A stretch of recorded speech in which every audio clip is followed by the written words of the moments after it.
everybody. Welcome to the show. Number 152 for the 18th of June, 2020. And we are still all in isolation. It has not changed.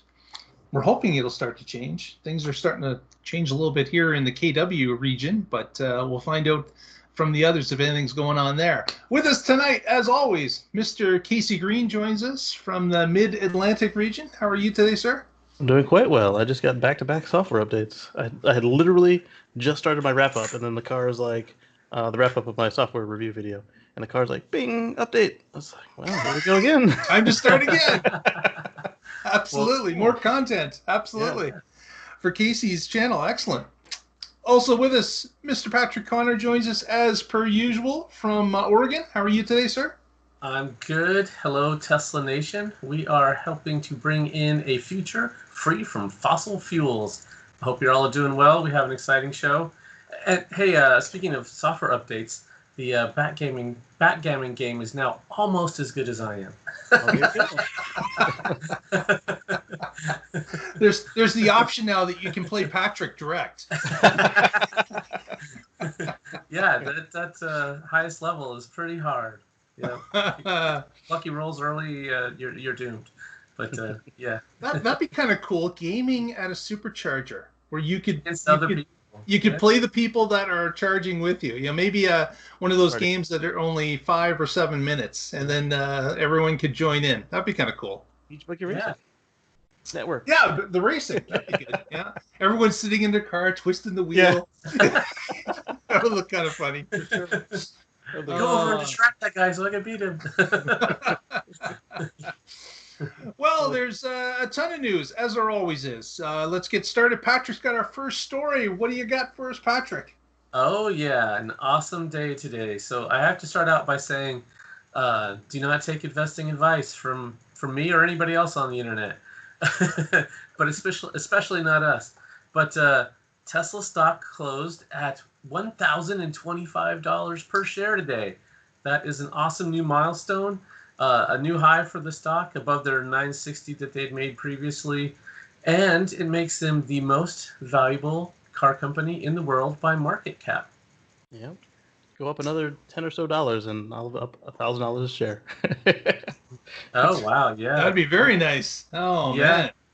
Yeah, I have some. It's over 6,000% gain. Nice. That's just incredible. Yeah. Yeah. My prediction at the next milestone for the Tesla stock is when it becomes more or a higher market cap than all car manufacturers combined.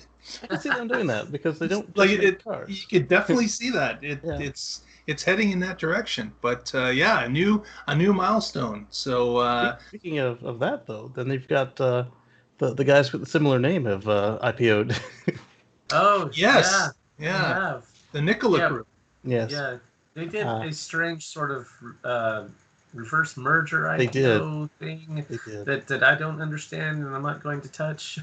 I was interested when they first announced it, and then it took months and I forgot about it and missed it. I was going to throw some play money in there, but after all the, I mean, I'm sure they're fine, but after the optics were bad and they aren't doing so well in the community, apparently both Tesla and Tesla Q groups are whooping on them. Yeah, it's no secret I'm not a fan of hydrogen. I've said so many times. And so why would I invest in a company that's a primary part of their strategy? I just don't think that's long-term going to be the right solution. If you look at the cost to make the fuel, it's about $8 a gallon that they have to sell it at, equivalent miles if you compare it to gasoline to be profitable. Yeah. And so no one's going to buy that fuel until gasoline's over $8 a gallon. And by the time that happens, I think battery technology will have advanced significantly. So I don't see it as a solution today, and I don't see it as a solution tomorrow. So and there's no network either. Yeah, at $1 million of a fueling station, it's really difficult to put in 100,000 of them or whatever you would need to blanket the U.S., which is, and I use that number because that's about how many gas stations there are today in the U.S. Yeah. So at $1 million a pop, 100,000 costs a pretty penny. And you could argue that no, we'll do just one here at this depot and one at that depot, and then we can sell cars on that, or not cars, trucks, or whatever the freight vehicles are. Yeah.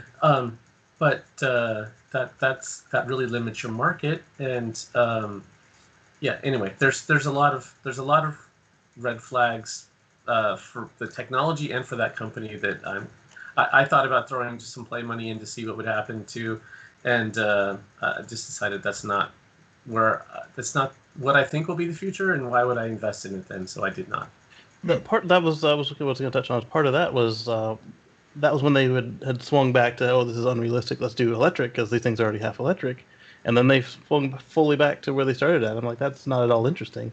I mean, the design is interesting. It sure would make a great EV, but like you mentioned, hydrogen's not a fuel, and so to do the whole hydrogen infrastructure doesn't seem that it would be. I mean, I'm sure there's a way to make it work, but it doesn't seem obvious to me how they can do it and be profitable. Right, and there's nothing Toyota, Honda, all the other. Everybody with government input couldn't do it, and I didn't see where they said for sure that they had government input on their side. Right. Yes, those companies have a lot more backing and revenue behind them, and when Shell can't even keep hydrogen fueling stations open, I don't see how a startup's going to do it. So I'm reluctant, or I'm skeptical. That's the phrase, and I actually hope they're successful. I don't wish failure on them. I'm not wishing ill on them. I just don't see the strategies being long-term successful. But I've been wrong about stuff before. There could be some breakthrough that comes through that they know about that I don't, or that just they get lucky, or I don't know. But I think a lot of people are investing because they're like, oh, this is going to be the next Tesla, and they just make that assumption. And maybe they will be, maybe they won't. And I'm thinking the odds, it's really, Tesla caught lightning in a bottle. And they had failure after failure, but they were able to raise capital to get through it. And, maybe Nikola will be able to get through their challenges that are unforeseeable, the black swan moments. Maybe they won't. I don't know. Yep. It just seems like right now everything is, their valuation is like, if everything goes perfect, this is what they'll be worth. Right. And wow. And we all know that things don't go perfectly at any point. Right. Yeah. So we'll definitely be watching it, see what happens. Next, actually, another story that kind of dovetails into that is charging. China recently has been booming in electric car sales, especially Tesla. The Model 3s are going out in record fashion in China from the Shanghai plant. And Elon had made an announcement recently that there's going to be an influx added to the Chinese supercharger infrastructure, some 4,000 new units. So that's not surprising with the amount of cars, and of course the factory being built and the cars being rolled out and sold within the country. But that's quite a large number to be adding to the supercharger network, which is fairly robust already in China. I believe that's the second largest deployment of chargers, second only to the United States. Obviously, the China market is extremely important, and a lot of people are betting that it will surpass the U.S. market at one point. So starting to build that infrastructure and make it stronger and more populated is probably a wise idea. Oh, yeah. Yeah, that is definitely one of Tesla's biggest advantages, is you can fuel up at reliable charging networks. That was one of the problems I had with the Leaf. Was I would go to, I don't want to name charging station names, but there were a lot of very unreliable stations, and they'd have one, and so you get there and it's broken or occupied, and now what? You're out of luck. And sometimes the cars weren't even plugged in; they were just blocking the station, which was super frustrating. Yeah. So having 6, 8, 10, 12 stalls at a spot gets rid of a lot of those problems. Yeah. Yeah, so we'll keep an eye on that. Again, if you have interest in superchargers, I would direct you to supercharger.info. Supercharger.info. supercharge.info. Right. No S. No, No R. S on the end or R. It's and that's important because somebody has it bought the it is squad on the other. it's run very effectively, and it's community sourced. So Right. all the superchargers that are even starting permit wise, a lot of them are listed on the site, and of course construction photos all the way up to opening day is covered, and even after opening day, modifications or changes are also tracked. So go there if you have interest in Supercharger Network. It's quite informative. Yeah, I just checked it out, and there's a new one going in Tannisbourne, near Highway 26 here in the Hillsborough-Beaverton area, which was really cool. And then there was a lot of so one of the other nice things they have is there's a discussion thread that goes with each of those sites. So then there are people saying, oh, the permit has this address, but I think it's going to be this address, and here's why I think that. And it was an interesting discussion. I'm not sure if the but it's just cool to be able to check that out. And like you said, later there'll be photos and other stuff as it comes along. Yeah, always interesting there. Next, Model Y. This is going to be Model Y week. A lot of information about Model Y, but this one's kind of interesting that in some markets, test drives are now becoming available for the Model Y. We kind of got a hint on that based on Russell Frost's report on a test drive in a Model Y. But certainly the Southern California area and the Bay Area are getting reports that you can now get a Model Y for a test drive. Mm-hmm. You obviously have to book it in advance, but that is starting to roll out, and there's hope that it's going to be rolling out to some other cities quite soon. It is. So I've heard reports from both Charlotte and Northern Virginia here that they have received their units and they were getting prepped. So exciting times nationwide. Okay. And Casey, if you can book it through the website, is that correct? You can book a test drive through the website? I believe so. I didn't try because I don't want to get tempted to spend any more. You got to be careful that you might like it too much. Right. That's what I tell people that go for a test drive too. Man, once you go electric, it's really tough to go back. So be careful with what you test drive. Yeah, I'm hoping number 3 for me is Cybertruck. I want to get any intermediate cars. Our next story is from Germany with the C19 virus that's been happening. Germany is trying to kickstart the economy, and they have decided to put in some offerings on EV incentives. In fact, they're doubling EV incentives in Germany.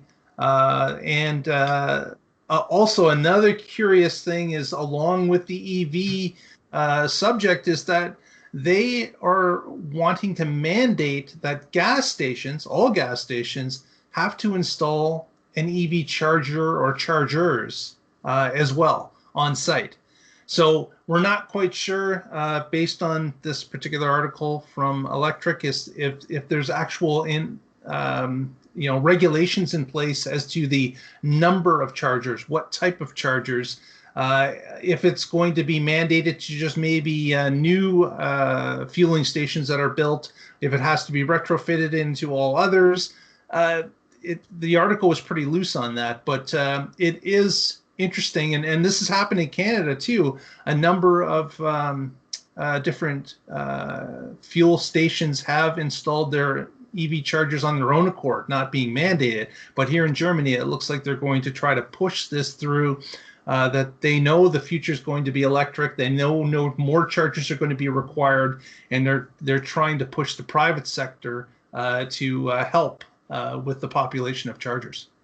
Well, they're going to need to if they're going to meet their targets. So I don't know if it's true in Germany like it is here in the U.S., but those fueling stations only really make money from their convenience store. So you stop to fill up and you grab a Snickers bar or Coke or whatever, and that's where they make their real profit. So why wouldn't they want more people stopping? And if you're there for half an hour instead of 5 minutes, well, you might just buy more. You might buy a magazine also, or a bag of Doritos to go with it, or whatever. Yeah. It makes sense that those cars are going to be there a little bit longer than regular fueling. And hey, if you've got that convenience store, guess where most people will go? If they need something, they're going to go in and buy it at that in that profit center for that gas station. Yeah, here in Oregon, we have something called the West Coast Electric Highway, where they were installing DC fast charge. They were CHAdeMO stations up and down I-5. This was 2011. And in Central Point, Oregon, at a Chevron, they were installing one, and they were having a ribbon cutting, and I went to that. And I was talking to the owner of the gas station, and I was like, why'd you put this in? Are you EV fan? He was like, I own a gas station, and I ride a Harley. Do you think I'm an EV fan? No, I'm not an EV fan. But hey, people want to stop here. That's great, because the fuel, I guess he was explaining to me how when it's in the tank in the ground, they don't own it at the station. This was Chevron, so Chevron Corporate still owns it. And they don't buy it until the moment that they sell it to the customer, and then they really are buying it at cost so they're making almost nothing on the gas. Even as an independent gas station owner, it was so it's really that convenience store that makes them money. So if he was like, they want to put something else here that's going to make me more money in my little store, I'm all for it. So it's like the leased tanks for your heating oil up north there. Oh, yeah. Is that how they do that? Yeah, you don't own the tank or the stuff in it, and as you burn it or refill it, that's on you. Oh, okay. Yeah. Okay. It's interesting here. Here we've got a national chain of gas stations called Petro-Canada, and they started to put in an electrified highway. In fact, they've almost completed the entire Trans-Canada Highway from coast to coast with EV charging. And they found, with the few test sites that they opened up here in Ontario, that the convenience store and maybe the attached restaurant saw huge increases in business because EV owners were just there charging, taking time to charge, and they would buy a hamburger, or they would buy, like Patrick said, a Mars bar or whatever to get through the charging cycle. And it's definitely a thing. People see that more money is being spent at that particular location. Plus, at the moment, with the cars being a premium product over the standard customer, perhaps they have more money to spend on the stuff. So they might buy your gourmet coffee instead of your, Yeah. Exactly. Yeah.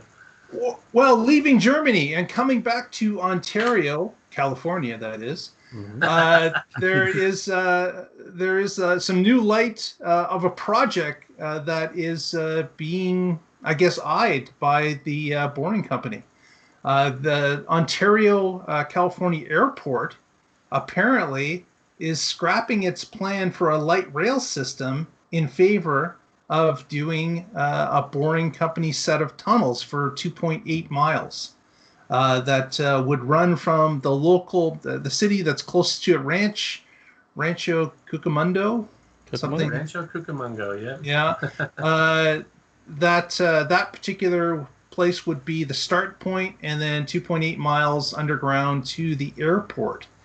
But here's the cool thing: we've discussed it on this show many times. Tesla, or the bidding process for the airport authority, has said that Tesla is going to design the vehicles that run in a tunnel.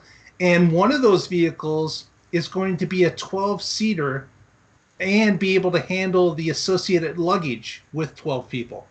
Right. So we haven't seen one of those yet. Yeah, so that's interesting news. It kind of leads us back to the fabled glass unit that we've seen in the original Boring Company renderings of the underground tunnel system around LA. So this is exciting. It could be that Tesla has always been wanting to build a larger electric vehicle to run in their tunnels, but maybe they put it on the back burner for a while and said, you know what, we can get by with what we've got. We've got too many irons in the fire at this point. We can only do so much with the engineering talent we've got.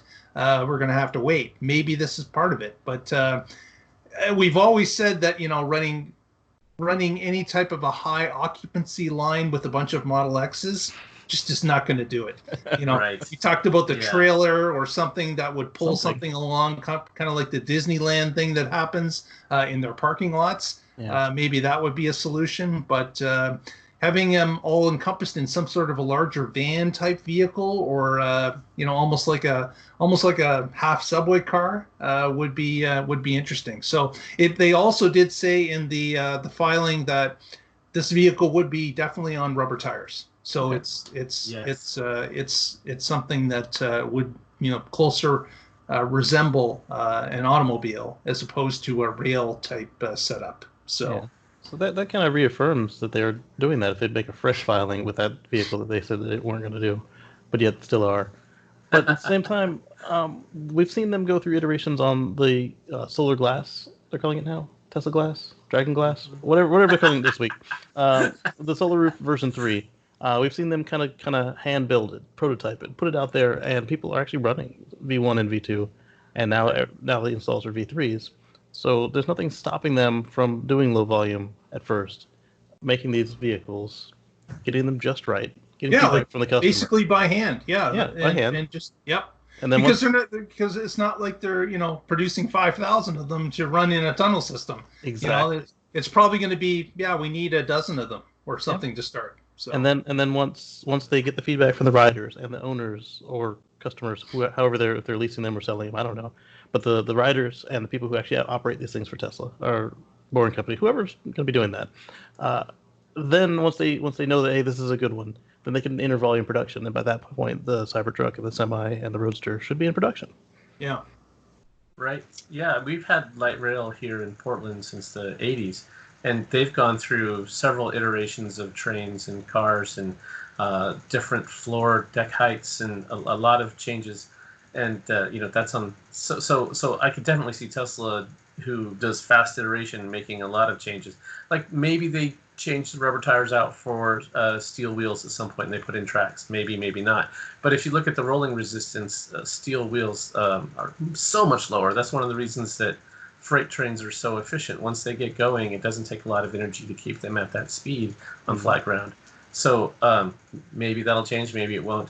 But that'll just be experiments that they do and things that they try. Well, during construction, they do have rails in them for the TBMs. Right. For the boring machines. Yeah. So they do start with rails at the beginning when they're digging the tunnel. Mm-hmm. Yeah. Next story is a little update.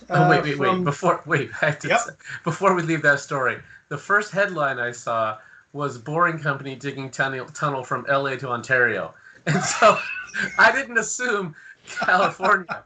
I was like, I always forget that too. I always forget that too. Yeah, exactly. Yeah, well, that's gonna be a huge tunnel. 3,500 miles underground. Yeah.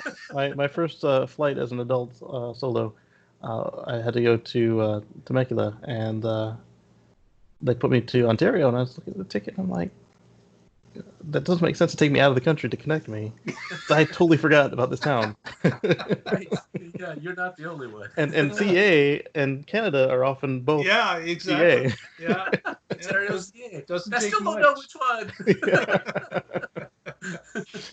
one.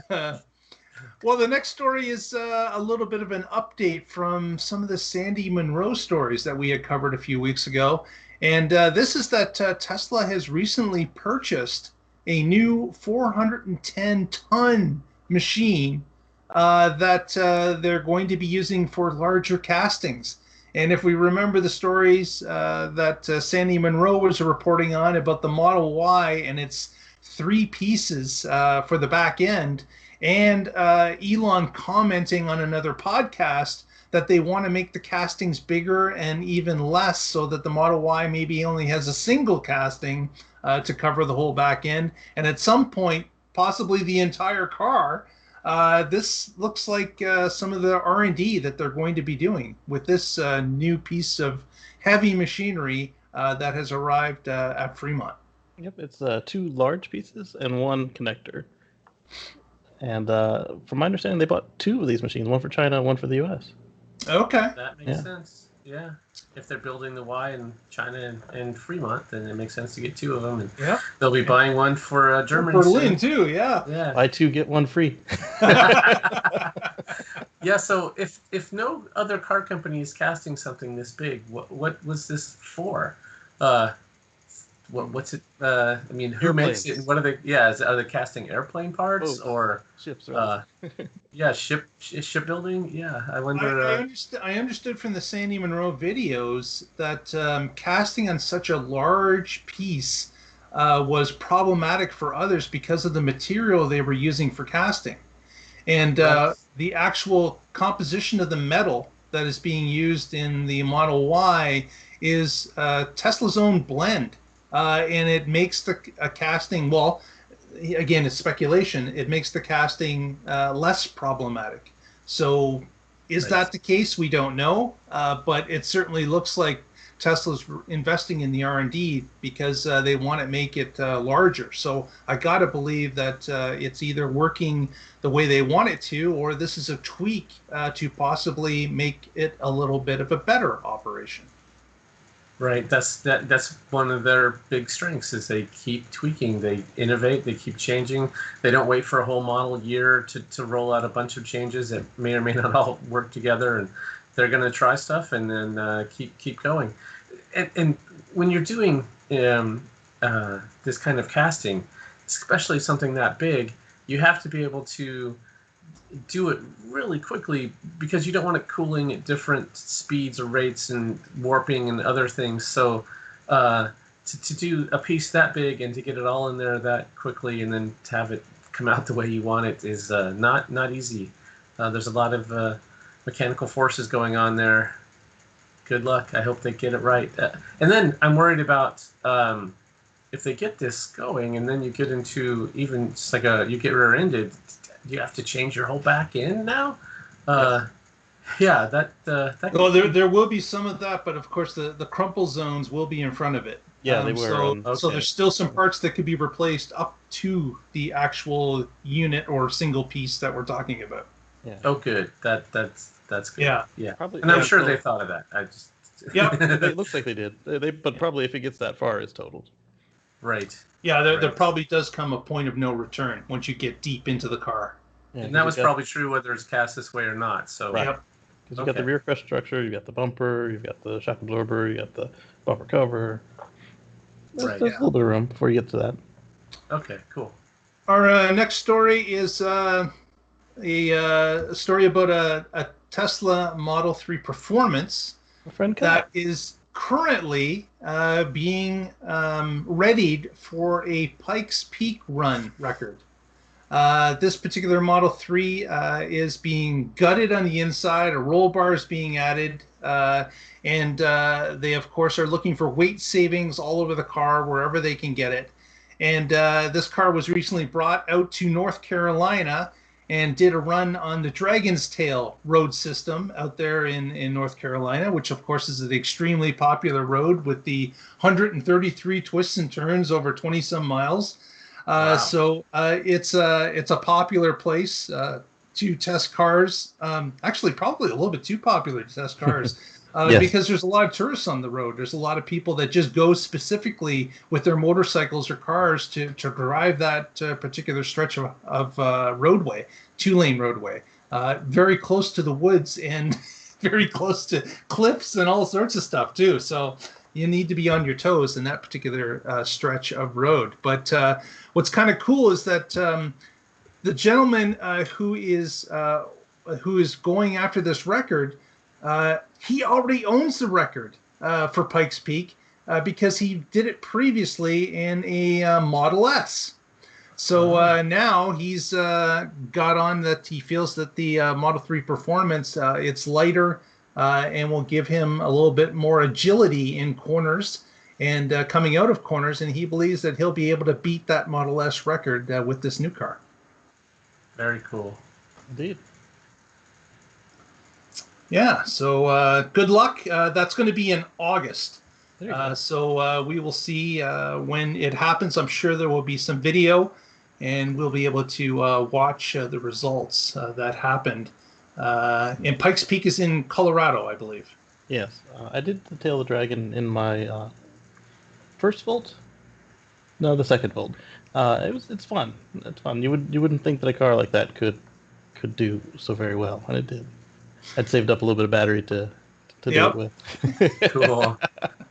Of all the things on Pike Peak I'm interested in, this is something that only data nerds would. I want to see the energy graph going up and then coming back down. Yeah, I It's think wild. It's off the I chart think the real quick. race is only one way though. I think. Oh yeah, no, but the cars have to come back down at some Oh point. yeah, right? they do. Yeah. Yeah. Yeah, so he's going to get a lot of recharge and use a whole lot on the way up, and then Yeah, get a little bit of exactly. recharge on the way down. That's right. That's right. It would certainly be a huge difference for sure. Next, we'll talk a little bit about sales figures. Recently, a number of different jurisdictions or areas have reported back sales. And again, this is what I wanted to talk to the panel a little bit about. Recently in the UK, it's been outlined that Tesla Model 3 is now, for the second month in a row, the best-selling vehicle bar none. Yeah. China has had huge gains in their country with the Model 3. California, the Model 3 has, in this quarter, has risen to the top. In fact, it dethroned the Civic, which has been the #1 selling car for quite some time. And it's interesting that in this era where uncertainty is king as it relates to C19, there are a number of people that obviously have put off purchasing a vehicle. There's been a number of people that may have delayed their plans. They have possible job issues. They have income issues. But why has the electric car continued to be purchased over all the other cars that are still sitting on lots, still available? People still know the names of them, but yet the Model 3 seems to be a car that has captured the car buying public's imagination. It's what's being bought now. Just wanted to throw that out and maybe have a little discussion. What do you guys think? Well, you don't got to suit up to refuel your Model 3. Right. It's always ready every morning, and Charge in your own garage where it's nice and safe. yep, maintenance is predictable. Its time has come. Yeah, Well, and hope I you're think right. that if you're thinking, if you're driving a gas car and there's nothing to motivate you to go buy yet another gas car, especially in this time of uncertainty, sure, this one might not be new and shiny like it was, but I can wait a year or two. But if you're looking at something completely different, okay, now you have a reason to do that. We talked earlier about how a lot of people buying Teslas today are well-heeled, and so probably not as hit as hard as a lot of the population by the economic downturn that somehow isn't impacting Wall Street at all. But so there's multiple factors. Yeah, it's if you're going to change, you might as well go to something new and exciting. Gas car sales are down significantly because why would you go buy yet another gas car? There's just no point. They're not the future. The one you have now can last until you can get the electric car that you want. Yeah, I think those are the big factors. Okay. Yep, that makes sense. And when you don't advertise, it's word of mouth. Eventually, you're gonna find out that they exist. You get in the chair. You don't want to get out of the chair. Now you gotta buy one of your own. Yeah. Don't go for a test drive if you're not ready to buy. Right. That's all there is to it. Yeah. Next story is about the founder of CATL Batteries, or CATL. The founder recently went on an interview and talked a little bit, opened up about the 1,000,000-mile battery that they have apparently built with zero cobalt in the battery itself. And of course, this is one of Tesla's partners in China that has been supplying the Model 3 SR Plus. I'm not sure if these batteries have actually made it to, say, the long range Model 3, but they definitely have gone into the SR Plus. So since this is the founder of the actual battery company, he can speak what he wishes. We, of course, are all waiting for Battery Day to happen from Elon so he can tell us about this. But this particular founder had indicated that the million-mile battery is really more like a 1.24 million miles that it will be able to survive in an acceptable fashion. So that was that's another 25% on top of the million. So it's better than that. Their charge cycle is 0 to 100. Right. It's that wide range. It's no longer a 20 to 80%. It's the full discharge and full charge that this battery will be able to do. So again, a couple bits of information that came from this interview that was interesting, and of course whets our appetite even more for Battery Day once it's been announced. Which again, we haven't heard anything about when Battery Day is coming recently. So right, it was interesting. We do know that the shareholder meeting is coming in July. So if they don't have Battery Day by then, I know there's going to be a lot of questions about batteries at that meeting. I'm curious. You mean the representative from PETA will be asking about batteries, right? Yes, are those vegan batteries? I'm curious how much different this CATL formulation is from what we're going to find out in Battery Day, or we might find out that Tesla buys CATL. I don't know. Well, yeah, certainly that's a possibility. CATL, of course, sells batteries to many other players, and of course, Tesla was not a part of them at all until recently. They didn't buy any of their batteries, so it's been a recent development about that partnership and Tesla asking for specifics for their particular cars. And again, it's a plus because CATL is a Chinese firm, I believe. And of course, purchasing from local saves Tesla a number of things. Probably the deal with the Chinese government is that they had to buy a certain percentage of parts from Chinese companies. That fulfills that, as well as Tesla wanting the low cobalt, which CATL has been able to do. Another plus, and of course, actual delivery to the Shanghai factory is faster since the parts are actually produced in the same country. So these were the prismatic cells as well. So I don't know that they would be in the long range because they filled up the entire long range pack space with the prismatic cells. Right. It'd be interesting to know if the weight is any different too over the cylindrical cells that are used in North America, since the actual physical size of it is used more space. Yeah. So because it filled up the long range space to give you the SR plus space, but it recharges very fast, and you can go deeper into the pack to 0. Right. Yeah. Questions we don't have answers for. Hopefully, Battery Day will bring us some of that as well. So that'll be awesome. We're waiting. We're waiting. Another update from the Boring Company. The Los Angeles Convention Center loop, of course, it was announced that the second tunnel was completed back in March. And now they're working on finishing stations and putting the finishing touches on what will be revealed, hopefully in December or January of, actually probably December of this year, is what they're aiming for. Because of course, if CES happens in January, they want the system up and running.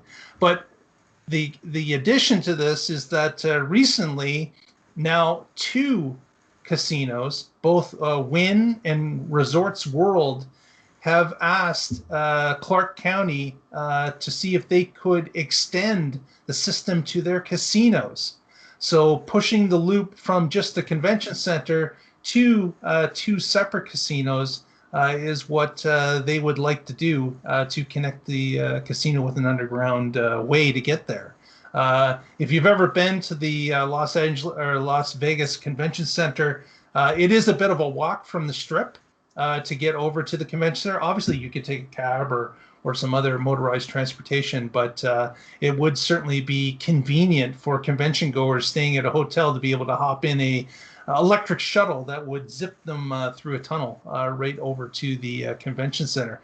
And this, of course, bodes well for the Boring Company, because once 2 casinos say they want to be part of this, I could see many other casinos chiming in and saying, "Hey, don't leave us in the dust. We want one too."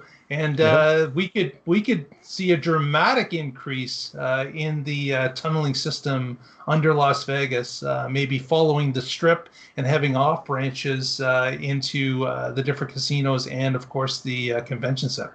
Yep. I like on the article here, Joe Booth comments. He says, "This is the Muskian method. Promote the idea first.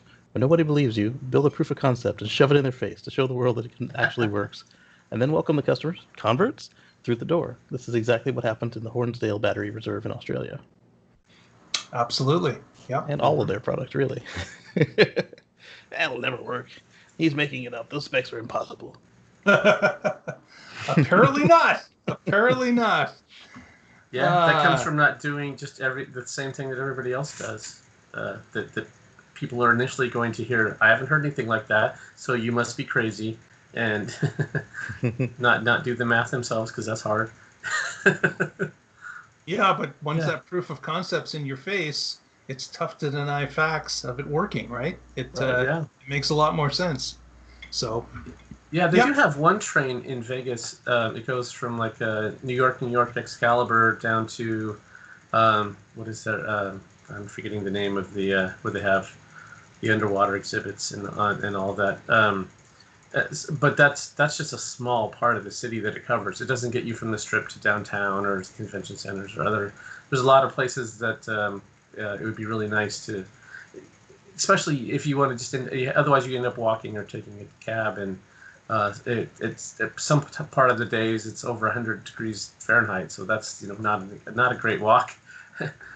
I've also noticed that the monorail system on both sides of the strip, which is just piecemeal, as Patrick has said, it's not everywhere. They place the station at the extreme back of every casino, so you have to walk through like 4 miles to get to the actual station. Get on the thing, it takes you to another casino, and you're at the back end of that one that you have to walk 4 miles into it to get to the front again. So it's questionable as to whether or not that works as it sits. It would certainly be much more convenient if you could tunnel somewhere and pop up into the middle of the action. That would be a much nicer solution, but we shall see. Yep. Indeed. Next, finally, you guys have been hearing this for weeks, but the Model Y has finally been delivered in Canada. So the first owner of a Model Y in Vancouver, British Columbia, received his vehicle last Monday. So it was confirmed by people on the ground. The actual Model Y arrived on Saturday, was sitting in the showroom for a while, was being prepped, and then was delivered on Monday. So congratulations to that particular owner. You've been waiting a long time, I'm sure, and hopefully that will now start to open up the floodgates where we'll start to see the tractor trailer rolling into the Sarnia area, crossing the border and into Ontario and Quebec as well.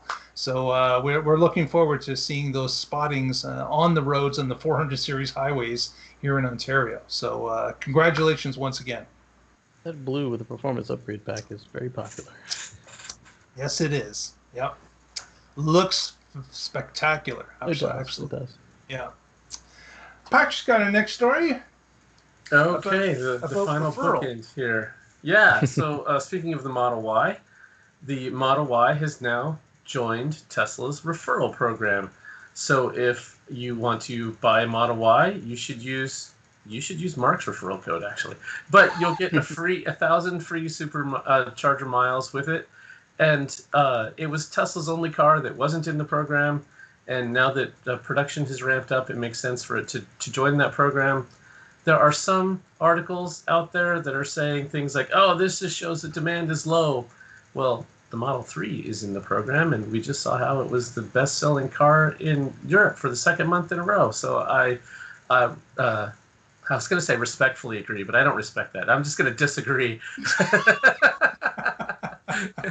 Disrespectfully disagree. You're going to disrespectfully, yes, exactly. So isn't that a double negative? So you really agree? Oh, damn it! You got me. Oh, yes, math again. Supposed to be no math on this show. Yeah. Oh, well, that's great. So now you can get that extra 1,000 miles or 1,500 kilometers of free supercharging with the purchase of a Model Y now. So if you haven't ordered one already and are thinking about it, make sure to get that code, the referral code. And if you don't have anyone around you that has one, put us a note. Give us a note in the show notes, and we will send you one happily. That would be great. Yeah, when the referral program, they've had different types of referral programs over the years, and when they were giving away roadsters at a certain level, then you could really see how they would only do that if they needed to stoke demand. But now they're giving away some supercharger miles, and Expiring. that Supercharger miles. expire in 6 months. So like we have some for our Model 3, and we're just not going to use them. Because when we take a road trip, we take the X, and it has free supercharging for life. So, and then the 3 is what our around town car, so we charge it in the garage off of our solar panels. So, those are just going to expire for us, and that's fine. My friend who bought the car got his 1,000 miles and hopefully used them, and I'm glad that he did. So, I would not make any assumption that this means anything about demand for the Model Y, and they're certainly selling every one they make today. The production is not at 5,000 a week yet or anything near that level, and as we just talked about earlier, they're putting in new tooling to change how the rear casting is made because they want to make that better. So there's going to be some downtime while they switch that over, and I disagree with that take that it's a proof of poor demand. I wonder if that single piece casting will make it more rigid. You think it would? You think just physically it should, instead of having two pieces connected by one solid piece would be more rigid. Yeah. Yeah, and I'm sure they've done all that through CAD modeling and simulation and. Yeah. It's not flimsy currently. Yeah, exactly. I was thinking like a track mode for Model Y or something. Oh. Yeah, SUV on the track. That's where it belongs. The sad thing is this SUV could kick butt on a lot of cars. Yeah, that's true. That's true. Absolutely. I've got one more story that wasn't even in our notes because it just happened. And this story is, of course, to do with the Tesla Semi. Elon sent an internal email to everyone that it's time to go all out on the Tesla Semi for volume production. It's been limited so far. It's been really limited. There's only like 4 of them total, or 3 of them. Which has allowed us to improve many aspects of the design. So they've been improving and iterating over the time that it's been announced. The production of the battery and powertrain is going to take place at Giga, Nevada, with most other work probably occurring in other states. Yeah. So he doesn't say what states. He just says not in Nevada. And he also adds that he and Jerome are very excited to bring this amazing product to market. So this happened just recently. The email was, I believe, sent last night. And, of course, it was promptly leaked by somebody and got out to us as well. So, so again, exciting times. Somebody asked him, they said, is this real? And he said, yes. And then dropped the subject. Didn't say any more. Yeah. Yes. So he's back on Twitter, huh? Okay. Yeah, because he did say leaving Twitter for a while. I wonder if that was for one of the quiet periods for the stock market. I don't know why they're not doing any offering or anything. Yeah. Maybe somebody just offended him and he was like, let me get off. All right, I'm back. And this is exciting, though. Yes. I really, really want to see the Tesla Semi get out there and start to show some of its abilities to change the transport truck industry. The transport truck industry is so large, and they run, like, those trucks are on the road in some cases, 12, 15 hours a day with different drivers. Those trucks are constantly burning diesel fuel in high volumes. So having the start of the electrification of the transportation industry is something that can really benefit the environment for all of us, because these trucks run through the centers of our cities. These trucks run through the countryside, connecting states and provinces. To bring everything travels by truck. Anything that you eat or drink or buy or wear, it all comes by truck, including the Teslas that we drive. They all come from trucks. So having that option out there to start to change the dynamic is going to be extremely important and make a big difference about emissions that are happening in our countries at this time. So I really look forward to this this project going well. I'm curious if other states, is him saying to us that Texas, Oklahoma, wherever is going to be faster than we expect, or are they going to do it in Tesla Tool and Die in Michigan? Or I mean, they are already multi-state for a company. It's just Could it implies not California. Could that just be a carrot being dangled? That he's saying other states. You know, that could be something that Tulsa could get involved with a new plant.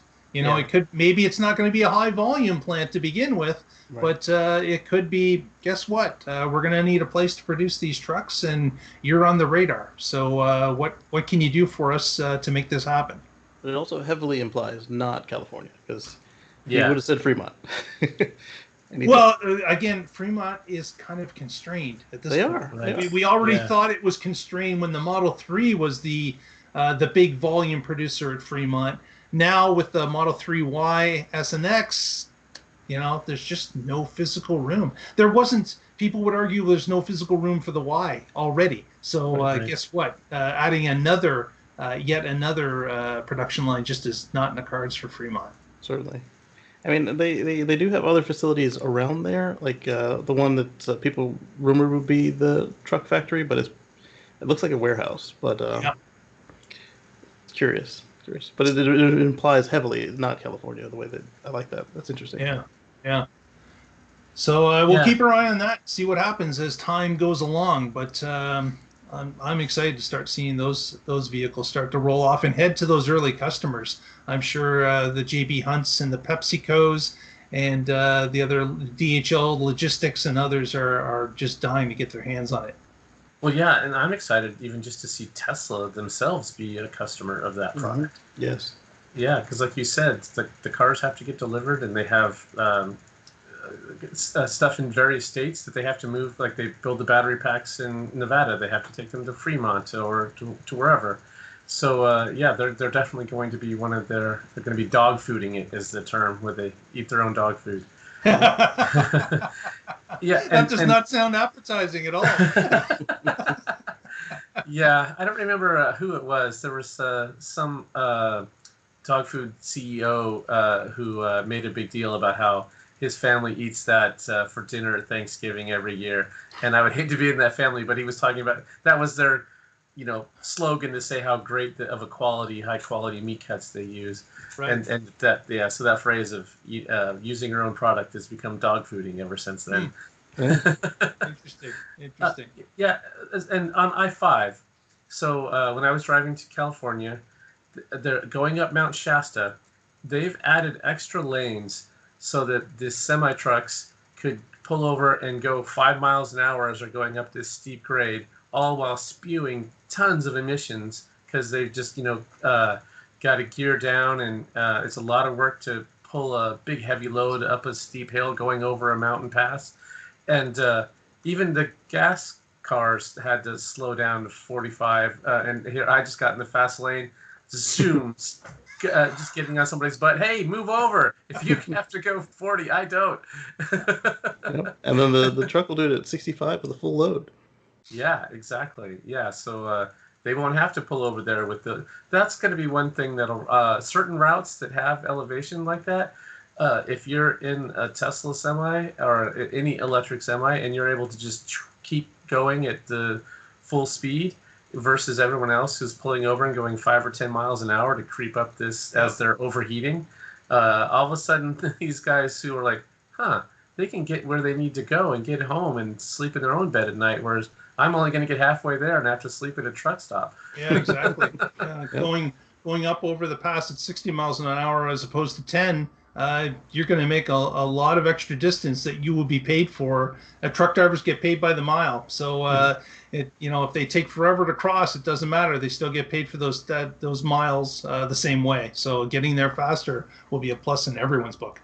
Right, and if you're paying for your own fuel, that's burning a lot of diesel heading up those steep inclines. Exactly. Yeah, and those first Tesla Semi owners, when they come home and park, I'm sure they're just running an extension cord from their neighbor's property. Tapping off their Christmas lights. But Tesla's exactly a sweet deal. It's 7 cents a kilowatt hour from the megachargers. Right. We've got to see a megacharger. That's another thing. We have seen the megachargers. We've seen the Tesla Supercharger V3 is most likely the megacharger. Obviously, it won't be split 4 ways. That's only 250. 250 times 4. Right, but that would require a box and an octa arm or something to get it all into one.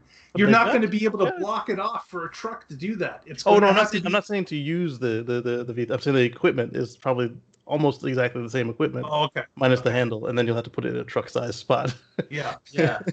In fact, it was probably the development of the megacharger was driving that, and they said, you know what, we could split this up and save on parts, and also get $250 for the cars. So it was probably it's not that they're ganging them up to make a megacharger; it's they're splitting them up to make car chargers. And then using us as the beta testers. Yeah, exactly. Yeah, exactly. It did take them quite a while to get that V3 going, and they're building those in New York. So, hey, there's something for the New York folks to work on while they wait for all this Tesla solar glass sales to start. Yep. Hey, I almost forgot about New York. They have space there. Yeah, they got lots of space. Absolutely. Apparently, they're just sweeping the floor. With that, if you are watching the show for the first time, please give us a like. That helps us. And also, subscribe. It doesn't cost anything, and it helps us out. Help us out. Give us a subscribe. Give us a thumbs up. And we would certainly appreciate that. And with that said, Mr. Connor, any shout-outs for the end of the show today? Sure. I blog at carswithcords.net. And I'm a member of the Oregon Electric Vehicle Association. You can find us at oeva.org. Thanks. Very good. Mr. Green, what have you got on tap for your channel? I'm sure there's something coming. So I'm in the editor right now, behind all of these windows. I've got a 2020.20.5 review coming up. And everybody says that 2020.20.12, which is, I'm still taking it through its paces because it just came in yesterday. Everybody says, oh, it was just a bug fix, there's nothing there. I got off the highway today going to the grocery store. Well, the car did. And then rather than randomly picking a lane and going straight, it took the curve off to the right, the yield merge lane, and it signaled, it moved over. I was about to take over, and it just did it. And then I had to take over when it, like the lane wasn't painted very clearly, and it tried to go straight after it had already made the turn. And so that was super exciting. So I'm going to be running it through its paces to see what else is in there at youtube.com/Casey Green. That's KACEYGREEN. Very good. Very good. Well, with that, that's the end of the show today. And we will invite you to come back next week and find out what's going on in the Tesla life. Stay charged. Stay safe.